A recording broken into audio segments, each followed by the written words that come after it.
मोअज़्ज़ज़ सामीन, अगर आपको इस्लामिक नॉलेज पर मबनी मालूमाती वीडियोस पसंद हैं तो बराए मेहरबानी हमारा चैनल सब्सक्राइब करें और अप टू डेट वीडियोस के लिए साथ लगे बेल आइकन को प्रेस करें।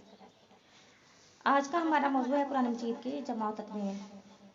जैसा कि हमने जिक्र किया था कि कुरान करीम अहम वाक़यात और ज़रूरी हालात के मुताबिक 23 सालों में बिलकसात नाज़िल हुआ और रसूल अकरम सल्लल्लाहु अलैहि वसल्लम की वफ़ात से 3 माह कबल 10 हिजरी में इसने अपने ख़ात्मे का ऐलान कर दिया और कबल अज़ीं इसकी आयात को तरतीब दी जा चुकी थी।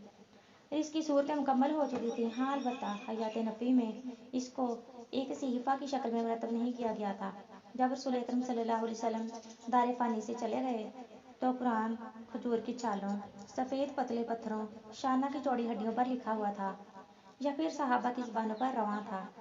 जब जंगे यमामा में 70 कारी शहीद हुए तो मुसलमानों में बेचैनी की लहर दौड़ गई और हज़रत उमर को ख़तरा पैदा हो गया कि अगर इसी तरह हुफ़ाज़ इकराम शहीद होते रहे तो कुरान पाक ज़ाया हो जाएगा।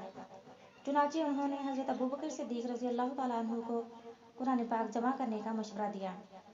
खलीफा मुतरद्दिद हुए और कहा, मैं वो काम कैसे कर सकता हूँ जो अल्लाह के रसूल ने नहीं किया और ना ही हमें इसके मुताल्लिक़ कोई हिदायत सौंपी।